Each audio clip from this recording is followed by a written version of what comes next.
Hola polluelos, vamos a proseguir con el desarrollo del aparato genital, es decir, con lo que sería diferenciación genital, diferenciación sexual, perdón, es decir, embriología genital o embriología del aparato reproductor.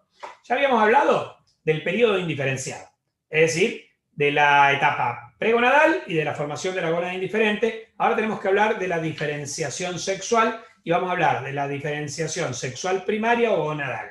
Para esto, vamos a compartir pantalla. Le preparé un PowerPoint que es el siguiente. Bueno, seguimos con desarrollo del aparato reproductor, la parte embriológica, gentileza del Instituto Tejedor. Bien, vamos a la diferenciación sexual primaria o gonadal, pero refresquemos algunos conceptos sobre la formación de la gónada indiferente. Esta se da durante la fase bipotencial del periodo indiferenciado. Su desarrollo se inicia en el mesodermo intermedio de la cresta urogenital del mesonefros, el cual va a ser invadido por la hoja esplácnica del mesodermo lateral, que forma el epitelio celómico, que después va a formar los cordones. Finalmente será invadida por las células germinativas primitivas provenientes del saco vitelino, y tras dicha invasión, la gónada comenzará su diferenciación en sentido testicular u ovárico. Toda esta fase indiferenciada se extiende desde la cuarta hasta la sexta semana en varones o hasta la octava semana en las mujeres, de formación de la gónada indiferente. En la cuarta, cuarta, quinta y sexta, vamos a ver qué pasa en cada una. En la cuarta semana, durante ella aparece la cresta urogenital en la pared del mesonefro, que es el segundo sistema originado a partir del mesodermo intermedio o gononefrótomo de la región notocordal. Recordemos, ectodermo, mesodermo y endodermo. El mesodermo en tres regiones: cefálica, notocordal y caudal. El de la región notocordal, tres tipos: paraxil, intermedio, lateral. El de la región paraxil es el intermedio el de la región intermedia es el mesodermo intermedio o gononefrótomo. Este forma tres sistemas: pronefros, mesonefros y metanefros. Entonces, este se origina del segundo sistema, la cresta urogenital, que es el mesonefros. Bueno, esta cresta está revestida por el epitelio celómico proveniente de la hoja esplácnica del mesodermo lateral. Su formación es inducida por la expresión de varios genes, como el LIM1, el LX9, el EMX2, que no vamos a ver en la parte genética, pero que aparecen en los libros de embriología. En la quinta semana, durante ella la cresta urogenital se diferencia en dos regiones. El cordón nefrogénico está en la región lateral, pertenece al aparato urinario, y el reborde gonadal en la región medial, que pertenece al aparato genital. La formación de la gónada primitiva es inducida por la activación precoz del gen FS1 o SF1, que es el factor de esteroidiogénesis, y otros como el WT1 que preparan al mesénquima para su diferenciación. A estos genes sí los vamos a mencionar en la clase de genética. Este esbozo gonadal aparece hacia el día 32 de desarrollo, en la quinta semana. Finalmente, en la sexta semana, se forman los cordones sexuales primitivos o primarios corticales, ubicados en la zona que será el futuro hilio gonadal. Estos cordones se agrandan y desarrollan los sustentocitos, que son las futuras células de sostén. Las células germinativas primitivas llegan a la gónada, primero se sitúan en el epitelio celómico, al cual se lo llama falso epitelio germinativo, porque se creía que como después invaden la gónada desde ahí, se creía que se originaban ahí. Pero después se descubrió, marcando estas células con isótopos radioactivos y otros con anticuerpos inmunofluorescentes, etcétera, que se originaban en el saco vitelino y migraban a la gónada. Por eso, al epitelio celómico, al epitelio ovárico, se lo llama el falso epitelio germinativo. Bueno, y luego invadirán el intersticio gonadal, situándose entre los cordones. El intersticio del mesonefro forma células mioides que serán atraídas por factores quimiotácticos y así terminan rodeando a los cordones sexuales. En resumen, los esbozos gonadales son pares, alargados longitudinalmente y muy voluminosos, protruyendo en la cavidad celómica.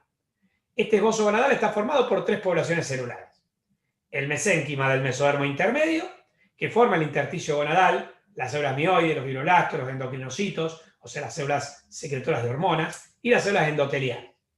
La hoja esplácnica del mesodermo lateral, que forma el epitelio celómico que origina los cordones sexuales y los sustentocitos, como las células de Sertoli o las células foliculares, y las células germinativas primitivas derivadas de células epiblásticas pluripotenciales que originarán a las ovogonias y a las espermatogonias. Entonces, tres cosas. el mesénquima del mesodermo intermedio, o sea, el intersticio de la cresta, la hoja esplásmica del mesodermo lateral, o sea, el epitelio celómico, y las células germinativas primitivas. Vamos a la diferenciación testicular. El desarrollo del testículo se inicia en la 7ª semana de desarrollo. Los cordones sexuales primarios medulares se diferencian en cordones testiculares, que son los futuros túbulos seminíferos en la pubertad. En la parte más interna, estos cordones forman la red de testis, que se comunicará con los túbulos seminíferos mediante los túbulos rectos, y con el conducto mesonéfrico, que originará el epidídimo, mediante los túbulos epigenitales, que originarán a los conductilios eferentes. Lo que te estoy describiendo es cómo se va desarrollando toda la vía espermática intratesticular. Los túbulos corticales involucionan y son reemplazados por el tejido conectivo denso de la túnica albuginea. Esta emite tabiques que se llaman septula testis, que dividirán al testículo en lobulillos. En la 6ª semana, vos tenías la gónada primitiva. Recordemos, la gónada, vos tenés, esto es la cresta urogenital. En la 4ª semana tengo la cresta urogenital. En la 5ª se divide en una cresta urinaria o cordón nefrogénico, que pertenece al aparato urinario, está el conducto mesonéfrico, etc., y el conducto paramesonéfrico a ese nivel, y una cresta gonadal, que pertenece al aparato genital. La cresta gonadal tiene un intersticio, que proviene de todo esto que es el mesonéfro, del mesodermo intermedio, un epitelio que la recubre, que es el epitelio celómico, que deriva de la hoja visceral o esplácnica del mesodermo lateral. Esta es la hoja visceral, viene toda por acá, todo por acá. Y esto es la hoja parietal, que recubre la pared del cuerpo. En el medio está el celoma intraembrionario. Bueno, esta es revestida por la hoja visceral. Bueno, forman cordones y estas son las células germinativas primitivas que migraban e invadían la cresta gonadal. Entonces acá tenemos los 3 componentes. El intersticio de la gónada deriva de la cresta gonadal del mesodermo intermedio.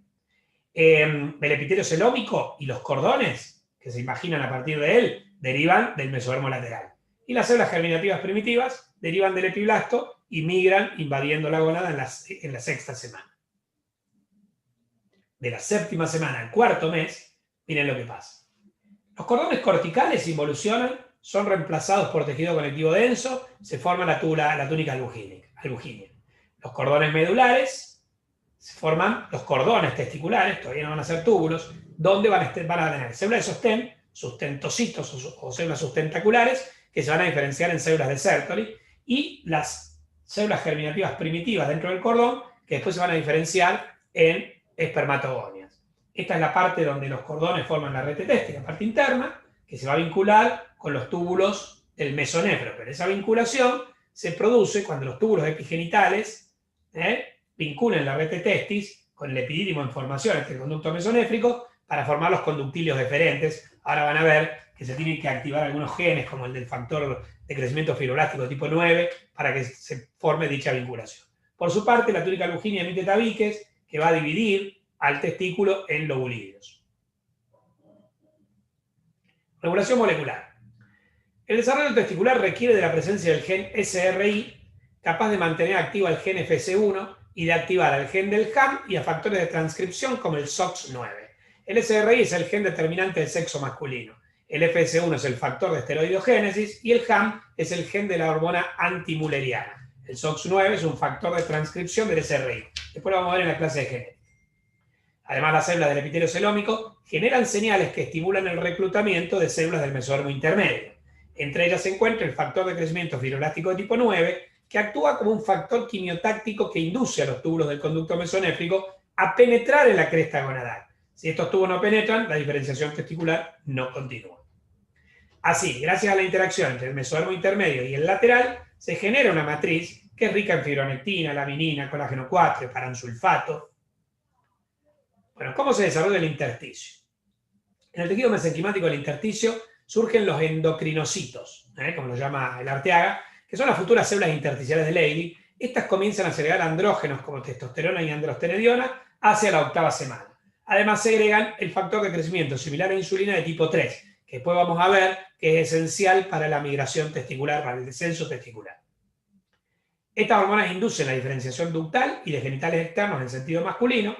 La secreción de andrógenos es estimulada inicialmente por la gonadotrofina coriónica segregada por el sincicio trofoblasto y luego por la luteinizante hipofisal. Su concentración máxima se alcanza hacia la 16ª semana, donde es comparable a las del adulto, y luego disminuye entre las semanas 16 y 20. Hacia la semana 24, sus niveles son muy bajos, similares a los del periodo prepuberal. Las células intersticiales involucionan desde la semana 19 hasta la pubertad, y se mantiene lo que se llama el hiato prepuberal. Bueno, el desarrollo del intersticio se da, como lo dice el Flores, en 3 tipos, o sea, las células mesenquimáticas del intersticio se diferencian en varios tipos celulares, en 4 tipos, que son las células que contactan con la superficie basal de los cordones seminíferos y se diferencian en células mioides peritubular, las células de Leydig, que son las que el Arteaga menciona como endocrinocitos, las células endoteliales de vasos típicos del testículo en desarrollo, ubicados bajo el epitelio celómico, y los fibroblastos y otras células del tejido del estroma conectivo de la glándula. Todo esto deriva del mesodermo intermedio de la cresta gonadal. Vamos al desarrollo de los túbulos. Los túbulos seminíferos son sólidos hasta la pubertad, son cordones seminíferos, etapa en que se canalizan y aparece una luz rodeada por células germinales primitivas y por los sustentocitos, que son las futuras células de Sertoli. Estas células son las más numerosas en el periodo fetal. Las células de Sertoli segregan la HAM, la hormona antimülleriana, o FIM, que es el factor inhibidor de Müller, o MIS, sustancia inhibidora de Müller, que es una glucoproteína del tipo de los factores de crecimiento tumoral beta, TGF-beta. La misma se segrega desde la diferenciación testicular hasta la pubertad en los varones, en las mujeres hasta la menopausia. Actúa sobre el mesénquima que rodea los túbulos paramesonéfricos, induciendo su involución en el varón, para que el varón no tenga trompa, útero y vagina. Bueno, ¿cuándo se produce el inicio de la espermatogénesis? Las células germinativas primitivas que quedan incluidas en los cordones testiculares se diferencian en gonocitos o preespermatogonias. Estas son células grandes que proliferan por mitosis y hacia el segundo mes de vida postnatal se diferencian en las espermatogonias definitivas. O sea que el chico nacería con preespermatogonias. Otros libros como el Langman o como el Hill dicen que nacen directamente con espermatogonias. Estas células no inician su meiosis porque la misma depende de la expresión del factor de transcripción STRA8 que es inducido por el ácido retinoico. En el testículo se expresa una enzima, que es la CYP26B1, que degrada el ácido retinoico. Si degrada el ácido retinoico, no se expresa el STRA8, y si no se expresa el STRA8, no empieza la espermatogénesis. Esto recién va a empezar en la pubertad cuando esta enzima disminuya su actividad. Por eso que la espermatogénesis no empieza hasta la pubertad, a diferencia de la ovogénesis en la mujer, que después vamos a ver. Bueno, el final del desarrollo testicular. Durante el final del desarrollo testicular, los testículos crecen, se desconectan del mesonefros que involuciona, quedando fijados por un doble pliegue peritoneal llamado mesorquio. En el varón, el crecimiento gonadal es rápido y los testículos adquieren gradualmente su forma oval típica con una superficie lisa, y finalmente los testículos descienden hasta situarse en las bolsas escrotales. Después se los voy a explicar. Con respecto a la diferenciación ovárica, el desarrollo del ovario se inicia en la 9ª semana de desarrollo, o sea, 2 semanas después. Los cordones sexuales primitivos medulares involucionan y son reemplazados por tejido conectivo laxo que genera la médula ovárica. Estos cordones sexuales primitivos primitivos corticales también involucionan y son reemplazados por tejido conectivo denso que genera la túnica pseudoalbuginia. No tiene una albuginia verdadera el ovario. Una segunda generación de cordones, que en el varón no aparecen, e inducida por la activación del DAX, del WNT4, que son los cordones secundarios corticales, se desarrollan a partir del epitelio celómico y formarán los folículos ováricos. En la 6ª semana tenemos lo mismo que en la 6ª semana del varón, es decir, una gónada primitiva formada por 3 partes. La cresta gonadal, derivada del mesodermo intermedio, el epitelio celómico, derivada del mesodermo lateral, y las células germinativas primitivas que invaden la gónada desde el saco vitelino y que son epiblásticas. De la 9ª semana al 5º mes, acá lo que pasa es lo siguiente: los cordones medulares involucionan y van a formar la médula ovárica. Se produce una segunda generación de cordones corticales que estos van a evolucionar. Se van a disgregar, van a formar los folículos ováricos, van a englobar a las células germinativas primitivas que van a formar las ovogonias, y al rodearlas, formando una capa de células foliculares, te forman los folículos primordiales. Esto pasa entre la 9ª semana y el 5º mes. Regulación molecular. En parte, el desarrollo ovárico es estimulado indirectamente al no presentar el embrión XX el gen SRI, por lo cual se inactiva el FS1. El FS1 es un gen de activación precoz. Servía para que se genere la gónada primitiva, pero si se mantiene activo después de la 7ª semana, la gónada se induce, el desarrollo de la gónada es inducido en sentido masculino. Ahora, si se inactiva más allá de la 7ª semana, hay una latencia de 2 semanas y después el embrión en la 9ª semana, o la gónada en la 9ª semana, se desarrolla en sentido femenino. Para que se mantenga activo o inactivo el FS1, necesitamos la acción del SRI, que está presente en los varones y ausente en las mujeres. Sin embargo, las hembras también deben activarse ciertos genes, demostrado en ratones, tales como el DAX1, el WNT4, y por ejemplo el HIB, de embriología, menciona que la activación del DAX permite la expresión de los factores de transcripción HOX-A9, HOX-A12, HOX-D10, HOX-D13, o sea, explorando distintos libros de embriología, el Flores, el Arteaga, el Langman, el HIB, vas a ver que por ahí te van incluyendo distintos factores de transcripción que a lo mejor en la parte genética no son tan relevantes porque están sujetos a experimentación, pero lo que estamos viendo es que el desarrollo genital es muy complejo y está controlado, obviamente una herencia poligénica, multifactorial, y está controlado por muchos genes. El WNT4 es el gen de determinación ovárica. El producto de este gen estimula la transcripción del gen DAX1, que es un miembro de la familia de receptores nucleares de hormonas que inhiben la función del SOX9. Esto lo menciona el Langman. Además, el WNT4 regula la expresión de otros genes responsables de la diferenciación ovárica, pero estos genes blancos aún no se han identificado. Un blanco podría ser el gen TAF2-105, cuyo producto proteico es una subunidad de la proteína de unión ATATA para la ARN polimerasa en la célula del folículo ovárico. ¿Qué es esto? Parece el chino básico. Recuerden que la ARN polimerasa era la enzima que servía para la transcripción del ARN. Por ejemplo, para la transcripción del ARN mensajero, que va a generar tal o cual proteína que será esencial para la diferenciación ovárica. Estos genes se unen a un sitio promotor. Esta enzima se une a un sitio promotor en el ADN y ahí empieza la transcripción. El sitio promotor son las cajas TATA o las cajas TATA-AT, caja de Pribnow, caja de Hockness-Goldberg, que lo hemos visto el año pasado en crecimiento y desarrollo en síntesis proteica. Y bueno, acá aparentemente este gen generaría un producto proteico que sirve para que la enzima ARN polimerasa se fije a la caja TATA y transcriba proteínas que son importantes para la célula del folículo ovárico. Los ratones hembra que no sintetizan esta subunidad carecen de ovarios. Por eso, son estudios experimentales que en ratones están bien descritos, que por ahí para los humanos, aún el papel de muchos de ellos no se ha podido determinar. Bueno, ¿cómo se desarrollan los folículos? Durante el 3er mes, los cordones secundarios se disgregan y forman una capa de células planas llamadas epiteliocitos foliculares. Estos rodean a las células germinativas primitivas, formando así los folículos primordiales, en los cuales, hacia la 9ª semana, las células germinativas primitivas se diferencian en ovogonias. Hacia la 10ª semana, las ovogonias se diferencian en ovocitos primarios, los cuales, estimulados por el ácido retinoico, que estimula el factor de transcripción STRA8, inician su primera meiosis. Recuerden que en el varón, la primera meiosis no aparece porque el ácido retinoico es degradado por una enzima. Y al no tener ácido retinoico, no se activa este gen. Y al no activarse este gen, no se inicia la primera meiosis. Por eso la meiosis del varón comienza en la pubertad, pero la meiosis de la mujer comienza en la vida intrauterina. Ahora bien, sin embargo, los ovocitos se detienen en profase de la primera división meiótica en un periodo de reposo llamado dictioteno-diploteno. Este estado de tensión es producido por el factor inhibidor de la maduración de los ovocitos, que se abrevia OMI, que es un péptido pequeño secretado por las células foliculares. Entonces, comienza la primera meiosis, pero no la terminan.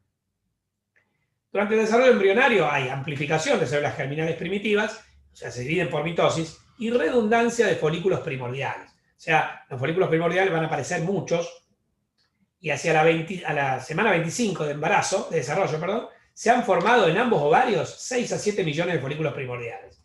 De ellos, muchos se han transformado en folículos primarios. Entonces la mujer nace con folículos primordiales y primarios, con ovocitos primarios en dictioteno, o sea, en profase de la meiosis 1. pero solo 1 o 2 millones de folículos persisten al momento del nacimiento. Solo 300 a 400 mil llegarán a la pubertad y de ellos solo son ovulados unos 500 durante la vida fértil de una mujer. ¿Recuerdan que hace un rato les hablaba de las diferencias existentes entre distintos libros? Bueno, acá hay algo notable. Este dato es del Lachman. Y este dato del Lachman es del capítulo 16, donde habla del desarrollo urogenital. Pero si vos te vas al capítulo 1, donde habla de ovogénesis, los números son completamente diferentes. Te dice que llegás a la pubertad con 40.000 folículos. Fíjense que en un mismo libro, en 2 capítulos diferentes, porque probablemente sean hechos por autores diferentes, tenés datos diferentes. ¿Entienden? Eso pasa mucho en embriología, pasa mucho en fisiología, donde tenemos varios libros con distintos criterios. Entonces muchas veces uno tiene que basarse en un libro determinado, utilizar el criterio de ese libro y, bueno, justificar tus conocimientos, por ejemplo, en el momento de un examen, en función de esa bibliografía. Bueno, así la mayoría de los folículos generados, imagínense, si nacés con 2 millones, pero llegan 300 a 400 mil, evidentemente muchos se mueren. Estos folículos generados durante el desarrollo entran en atresia y las células sufren apoptosis, o sea, muerte celular programada. Bueno, ¿cómo se desarrolla el intersticio? Las células del mesénquima del mesodermo intermedio se diferencian en varios tipos celulares, como pasaba con el varón. Las que están en contacto con los folículos secundarios se diferencian en las células tecales con función endocrina. Se llaman endocrinocitos tecales, que se organizan en una vaina perifolicular llamada teca interna e inician la secreción hacia la semana 20. El ovario en desarrollo segrega estrógenos, pero aparentemente estos no participarían en la diferenciación en sentido femenino, como sí lo hacen los andrógenos en sentido masculino. Las que quedan por fuera de estas tienen capacidad contráctil, se llaman células mioides y formarán una especie de cápsula conectiva perifolicular que se llama teca externa. O sea que las tecas interna y externa derivan del intersticio, que además originan las células de los vasculares, del endotelio vascular, los fibroblastos del estroma, etc. Al final del desarrollo, los ovarios se mantienen indiferenciados durante unas 2 semanas más que los testículos, hasta la 9ª, crecen más lentamente y son de menor tamaño que los testículos y su superficie es granular, debido a la forma de los folículos ováricos. La del testículo era lisa. Completada la histogénesis ovárica, la zona iliar, que estaba ocupada inicialmente por los cordones primarios, como estos desaparecen, queda desprovista de folículos y se comunica con la médula ovárica, que es una zona central de tejido conectivo laxo con vasos sanguíneos. Los folículos se ubican solo en la zona periférica o corteza del ovario, la cual está rodeada por la túnica pseudoalbugínea. Terminada la foliculogénesis, el epitelio celómico se adelgaza, queda con un epitelio cúbico simple, que es el epitelio ovárico, equivalente al mesotelio peritoneal, que era simple plano, acá es simple cúbico, con el cual se continúan los bordes del ovario. Debido a ello, el ovario, que está revestido por un epitelio cúbico simple, que se considera equivalente del mesotelio peritoneal, por eso decimos que el ovario es un órgano intraperitoneal, está dentro del mesotelio peritoneal. Paulatinamente, el ovario se separa del mesonefros en involución, quedando sujetado por el mesovario. Finalmente, los ovarios también descienden, como los testículos, aunque menos que los testículos, hasta situarse en la cavidad pelviana. Bueno, con respecto al descenso gonadal, inicialmente la cresta urogenital está unida a la pared abdominal posterior por el meso urogenital. Luego de la degeneración del mesonefros, el meso se convierte en un cordón mesenquimático revestido superficialmente por la hoja peritoneal. La porción del meso que une el polo cefálico de la gónada a la pared abdominal se llama ligamento gonadal craneal, que llega hasta el septum transverso, que con el tiempo pasa a formar parte del diafragma, la membrana pleuroperitoneal. La porción que une el polo caudal de la gónada con la pared abdominal posterior se llama ligamento gonadal caudal, o sea que la gónada está como suspendida entre 2 ligamentos, uno cefálico o craneal y otro caudal, tanto para el testículo como para el ovario.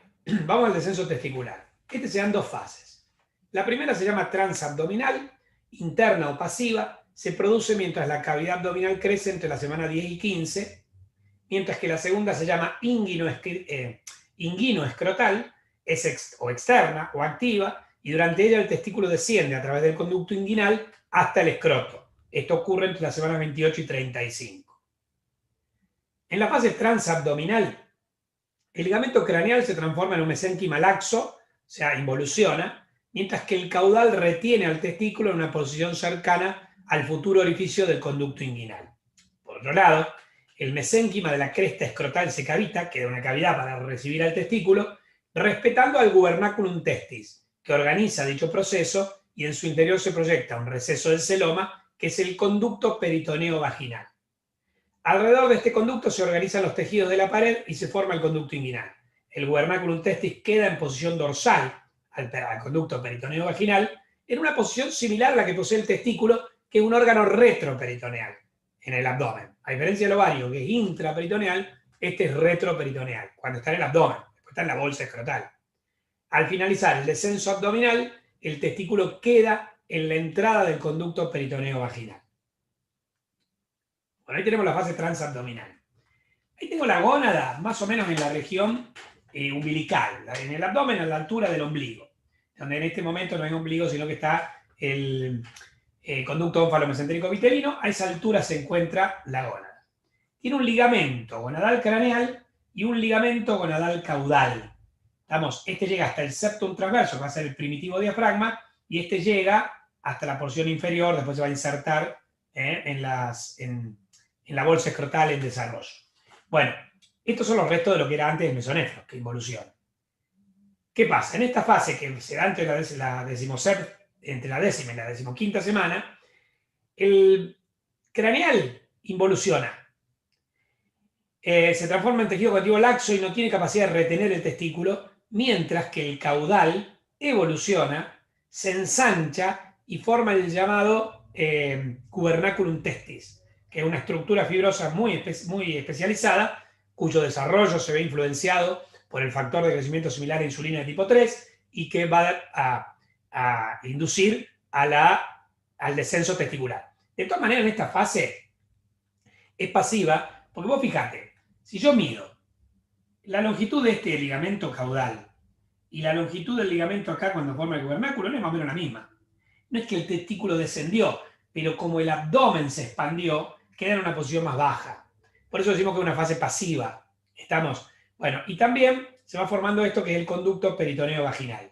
Es un repliegue del peritoneo que después se va a meter en las bolsas escrotales. Se va cavitando el escroto, acá es macizo y acá queda una cavidad para recibir al testículo, y el gubernaculum testis es respetado en esa cavitación. O sea, no se degrada, sino por el contrario, crece, se ensancha. En la fase inguino-escrotal, el testículo desciende a través del conducto inguinal hasta el escroto. Ello se debe a la falta de crecimiento, incluso al acortamiento del gubernaculum testis, o sea, se va acortando, con lo cual es una fase activa, y al aumento de la presión abdominal. Una vez en el escroto, el testículo queda rodeado por la túnica vaginal, que es equivalente a la serosa peritoneal, y el conducto peritoneo vaginal se oblitera y fibrosa. Esto ocurre cerca del nacimiento. Entonces, en esta fase, se va cortando el gubernaculum testis para que el testículo atraviese el trayecto inguinal. Una vez situado en el escroto, fíjense que el conducto peritoneo vaginal, este es el conducto peritoneo vaginal. La parte inferior te va a formar la túnica vaginal del testículo que lo rodea, pero toda la parte superior se oblitera y fibrosa. Puede quedar como un ligamento o simplemente desaparecer. Y el escroto llega a la bolsa escrotal. Fíjense que el gubernaculum testis quedó recortito. Una fase activa que se produce por el acortamiento del gubernaculum testis que tracciona el testículo hacia el escroto. Y esta fase es dependiente de los andrógenos y de la hormona antimuleriana. Bueno, precisamente vamos a hablar de la regulación molecular. La fase transabdominal es estimulada por el factor similar a insulina de tipo 3, producido por la célula de Leydig desde la 9ª semana. Este se une a unos receptores llamados RXFP2 y estimula el engrosamiento del gubernaculum testis. La fase inguino-escrotal es estimulada por los andrógenos segregados por la célula de Leydig, pero también por el HAM segregado por la célula de Sertoli. Bueno, una vez que el testículo está en el escroto, fíjense que tiene vainas que se corresponden con vainas abdominales. Con estructuras abdominales. Este es el testículo, este es el epidídimo y este es el conducto deferente, que se introduce en el trayecto inguinal. Fíjense esto, esta rojita acá, ¿sí? Es el músculo transverso del abdomen. Perdón, esta es la fascia transversal. Después, el músculo transverso del abdomen no se introduce. El músculo oblicuo interno del abdomen sí se introduce, acá, ¿sí? Y le vamos a formar la fascia y los músculos, el cremaster, los músculos cremastéricos. Con respecto al músculo oblicuo externo del abdomen, se adelgaza, penetra también, pero queda adelgazado. Y la túnica vaginal, acá no la vemos, así, perdón, es esta, que estaba vinculado con el peritoneo, que es este, por el conducto peritoneo vaginal, que queda como si fuera un ligamento fibroso o directamente desaparece. Y después tengo la piel escrotal, con todas las capas de la piel. Entonces, vos tenés el escroto, después del escroto vas a tener la fascia espermática externa, que deriva del músculo oblicuo externo del abdomen.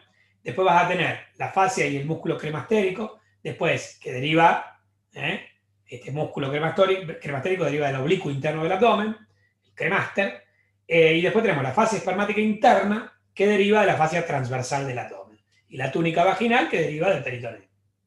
Esta es la estructura del testículo en la bolsa escrotal. Fíjense el vernaculum testi, que queda recortito, adhiriendo el testículo a la pared del escroto. Bueno, muy bien. ¿Qué pasa con el ovario? El ovario también desciende, pero es menos complejo, porque los ovarios quedan dentro de la cavidad abdominopelviana. ¿Por qué descienden los testículos? Porque los testículos tienen que estar en un lugar donde la temperatura sea 2 a 4 grados menor a la del abdomen, para que porque a la temperatura abdominal las espermatogonias no podrían realizar la espermatogénesis. El individuo sería infértil. En cambio, descienden hacia la bolsa escrotal, donde la temperatura es más baja, al menos 2 grados más baja, y entonces a esa temperatura, que es equivalente a la de la piel, no se compromete la espermatogénesis. El no descenso testicular se llama criptorquidia, un defecto de nacimiento que debe ser corregido porque si no el individuo queda infértil. En cambio, los ovarios no son afectados por la temperatura abdominal, así que se quedan dentro de la cavidad abdominopelviana. El ligamento gonadal craneal no degenera, como en el varón, y forma el ligamento suspensorio del ovario. El ligamento gonadal caudal da origen a los ligamentos útero-ovárico y redondo del útero. Este pasa por el conducto inguinal y llega hasta el tejido conectivo de los labios mayores de la vulva. El ligamento redondo, pero no el ovario. El ovario se queda en la cavidad peritoneal. Entonces el ovario queda. El ligamento craneal te va a formar el ligamento suspensorio del ovario. El ligamento caudal forma el ligamento útero-ovárico y después el ligamento redondo del útero. Y este es el mesovario. Estos son restos del conducto mesonéfrico de Wolff, después lo vamos a ver, epidídimo, paradídimo, pero este sería el mesovario que lo une y como todo meso puede traer también vascularización hacia el ovario. Entonces decíamos, el ligamento suspensorio, el ligamento supositorio, casi me sale, el ligamento suspensorio del ovario deriva del ligamento craneal, el ligamento uterovárico y el ligamento redondo del caudal. Bueno, en resumen, chicos, de lo visto hoy. Si el sexo cromosómico, vamos a ver la importancia del sexo cromosómico. Si el sexo cromosómico es XY, la influencia del cromosoma Y determinará que la gónada indiferenciada se diferencia a testículo. Mientras que si el sexo cromosómico es XX, la ausencia del cromosoma Y hace que la gónada indiferente se diferencie hacia ovario. En el testículo se desarrollan cordones medulares. En el ovario degeneran los cordones medulares. En el testículo no se desarrollan cordones corticales, los secundarios. En el ovario se desarrollan los cordones corticales. En el testículo hay túnica albuginea gruesa. En el ovario no hay túnica albuginea. En el peor de los casos hay una túnica pseudoalbuginea, que es delgada. Vamos a la influencia del sexo génico. En los varones tenemos un gen que es el SRI, que actúa sobre un factor de transcripción, que es el SOX9, que mantiene activo al SF1, al factor de esteroideogénesis y a otros genes para estimular el desarrollo testicular. A su vez, bloquea el WNT4, que es un gen que estimula el desarrollo femenino. Por su parte, en las mujeres XX, la ausencia del SRI y la presencia del WNT4 estimula el DAX y a otros genes como el TAF2-105 para estimular el desarrollo ovárico, al mismo tiempo que inhibe al SOX9 para inhibir el desarrollo testicular. Esto está extraído del Langman, yo se los voy a explicar bien de varias bibliografías en la clase de genética. La cascada es mucho más compleja que esta, intervienen otros genes, como el gen de la respondina, de la beta-catenina, en las mujeres, así que después lo vamos a ver. Bien. Con respecto al inicio de la meiosis, eso es interesante. Las células germinales migran tanto en el embrión XY como en el XX.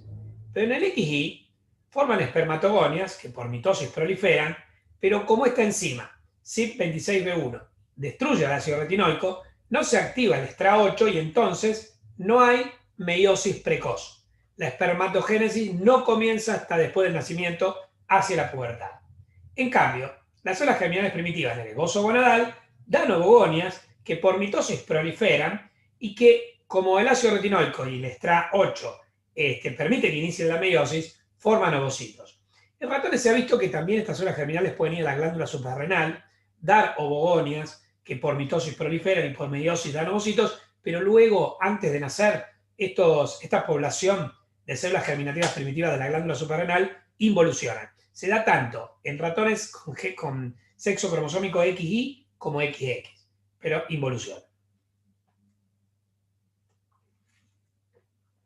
Bueno, con respecto a las homologías embrionarias que les vengo describiendo desde la primera clase, hay tres estructuras básicas en la gónada masculina y femenina, que son el epitelio celómico, que deriva del mesodermo lateral, el intersticio gonadal, que deriva del mesodermo intermedio, y las células germinativas primitivas que derivan del epiblasto.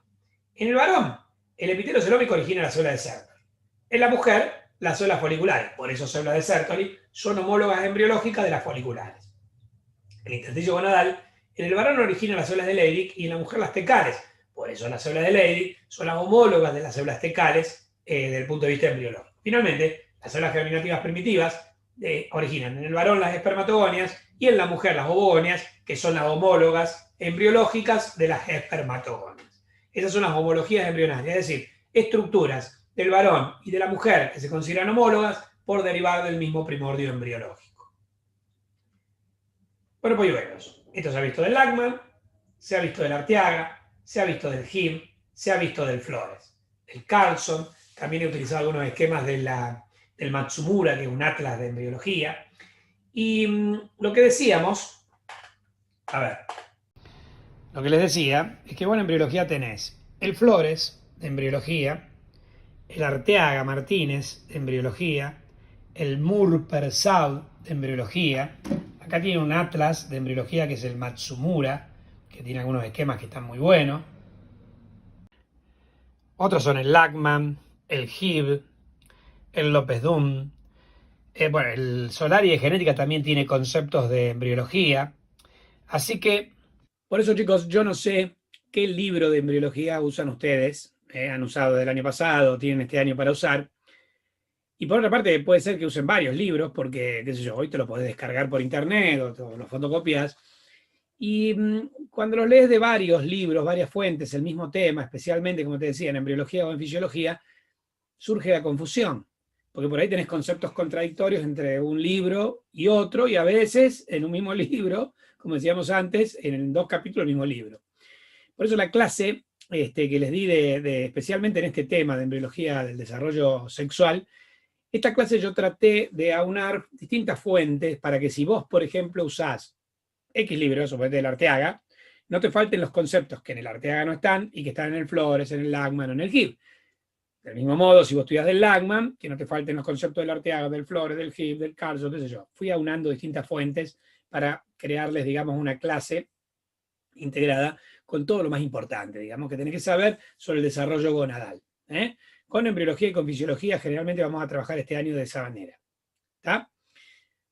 Bueno, queridos polluelos, nos vemos en la próxima clase y sigan cuidándose.